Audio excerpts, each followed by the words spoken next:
Elsewhere, an old fort, now trading post, constructed and long abandoned by the army, but well maintained by its current owners, isolated from the great cities of the empire, vulnerable, is under siege. It is a quiet siege, but a siege nonetheless. The owners, a kindly couple who are spending their twilight years running this bastion of society in the wilds, have no defense against those who prey upon the weak.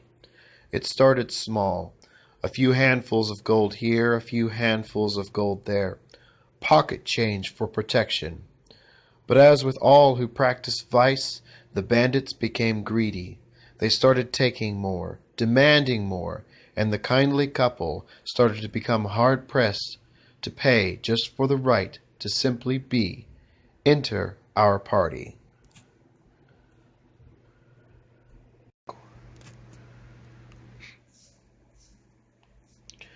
The huge expanse is a welcome sight.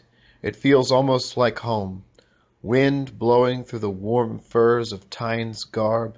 A smile cracks her face, and she says, "Gods, it is good to be out in the country again." Sparrow is suddenly there, as if melting out of the tall grass. "Aye, it is. I am truly looking forward to hunting some proper game," he says. Finally, the least graceful of the three catches up.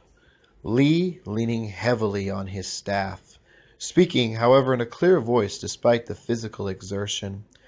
"While I can appreciate your enthusiasm, it is true that things get much larger and more dangerous the further we are from civilization." "Good," said the other two in unison.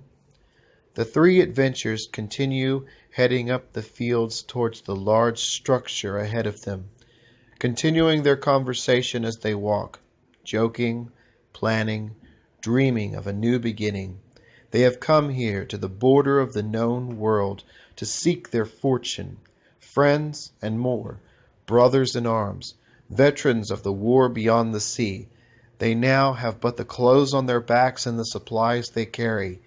Here we find them coming to the fort, the last bastion of society, where they intend to resupply and begin their great adventure.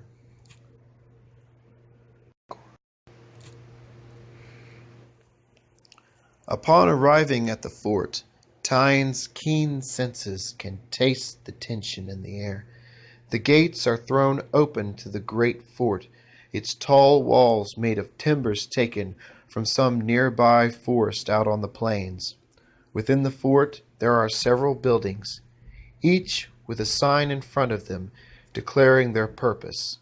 The sun, while not at its height, is still high enough in the evening sky that the words of each sign can clearly be read.